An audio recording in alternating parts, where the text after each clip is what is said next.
So not only do we have equalities, we also have inequalities. For inequalities, a variety of them here, but we have the sign here, which means strictly less than. This example would be 4 strictly less than 5. -6 is strictly less than 3. So we're signifying which number is the smaller number. This one is strictly greater than. The strictly greater than sign, in this case, examples would be 9 is strictly greater than 5. 0 is strictly greater than -3, identifying your larger number here. Then we have the cases sometimes we're less than, but we also could be equal to a particular number. So this is less than or equal to, and 4 is less than or equal to 5. It's one or the other, so that's all that matters. Or like -3 is less than or equal to -3. Just to point out in this case, -3, you cannot say that -3 is strictly less than -3. This is wrong.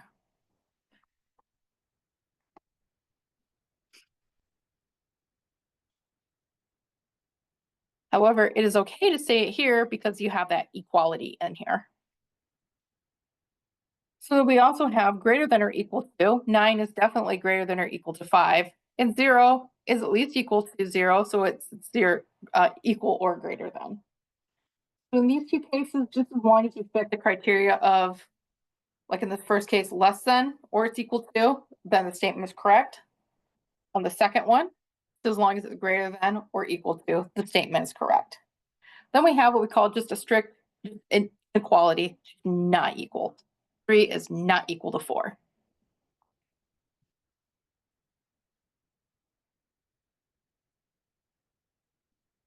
Inequality is a sentence containing one of these symbols here. So either the strictly less than, strictly greater than, less than or equal to, greater than or equal to, or just not equal to.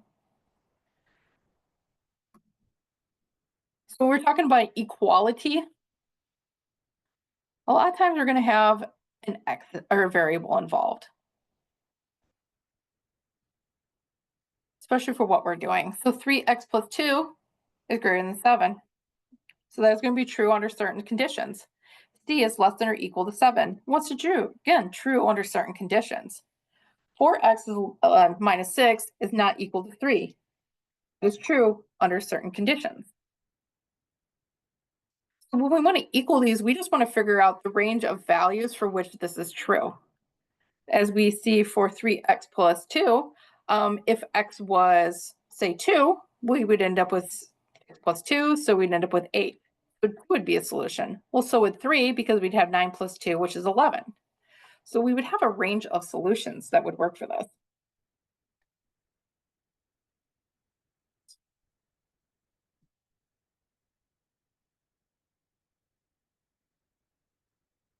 Like I said, there's a variety of ways that this one's actually equal for.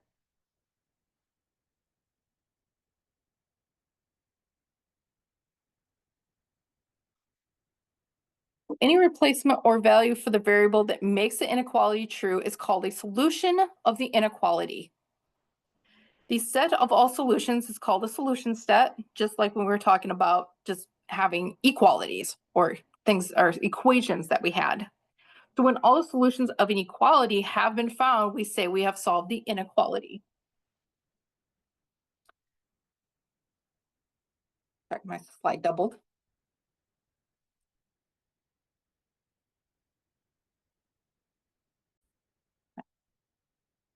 Sorry, I've had a technical problem. I kept just the same two slides. We want to determine whether 5 is actually a solution to 3x plus 2 is greater than 7. So just like we do with equality, we would take that x, and we're just going to replace it with that 5 to see if that actually works as a solution. So 3 times 5 is going to be 15. 15 plus 2 is going to be 17. Is 17 greater than x? Yes, this is true. This is a true statement. Therefore, x equals 5 is one of the solutions.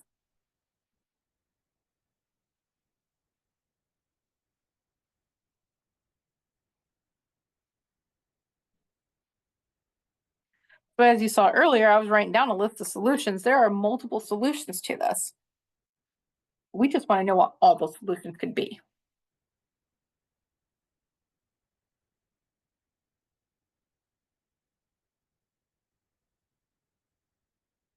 Once again, we want to determine which of the following are actually solutions to 5x minus 4 is greater than or equal to 11. So you get 2, 3, and 4.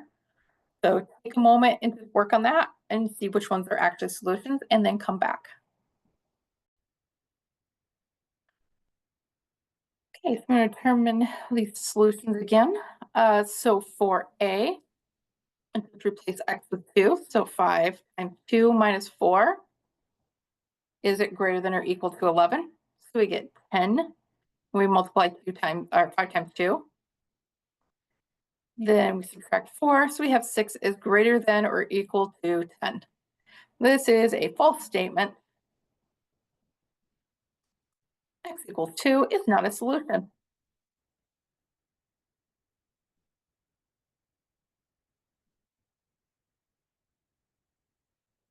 We try B now. We got 5 times 3 minus 4 is greater than or equal to 11. So we end up with 15 minus 4 is greater than or equal to 11, which is then 11 is greater than or equal to 11. Well, since we have that equality, this is a true statement. True. X equals 11 is a solution. And then for C, well, if 3 worked, 4 is probably going to work. So 5 times 4 minus 4 greater than or equal to 11 was going to be 20 minus 4 greater than or equal to 11, which is 16 greater than or equal to 11. C is definitely greater than 11. This is once again a true statement. That means that x equals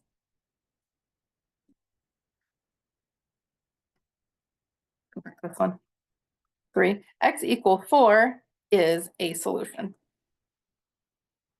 Does it go back on B? That should have been x equals 3. 3 was what we plugged in for x. What we see here is that 2 may not be a solution, but 3 and 4 would be solutions to 5x minus 4 is greater than or equal to 11.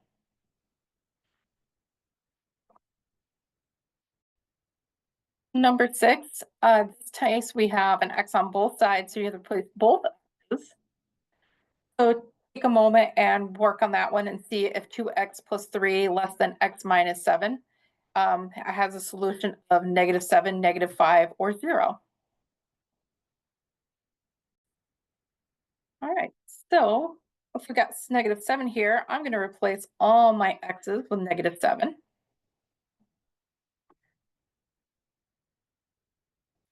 And we have 2 times -7 is -14 plus 3 is less than -7 minus 7, -14.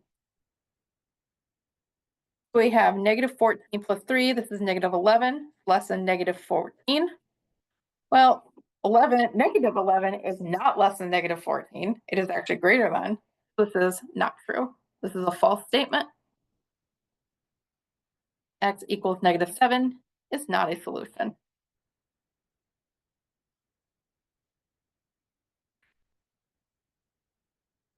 B, so replace all my x's with a 5 now. So 2 times -5 plus 3 is less than -5 minus 7.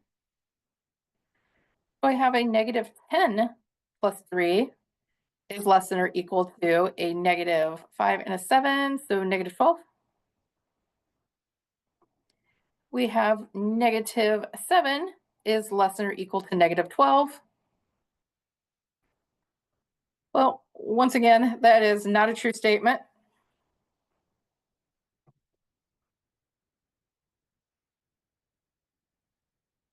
And x is not going to be,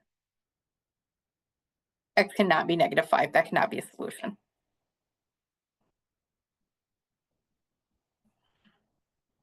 Okay, and let me get rid of A. So we're going to put in C here.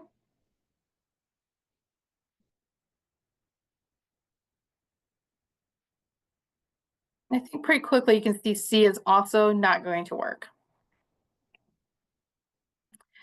So 2x is 0, 0, 2 times 0 equals, or plus 3 is equal to 0 minus 7.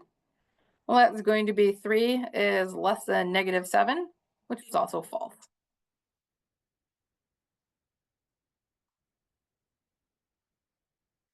None of these are actually going to be a solution for us.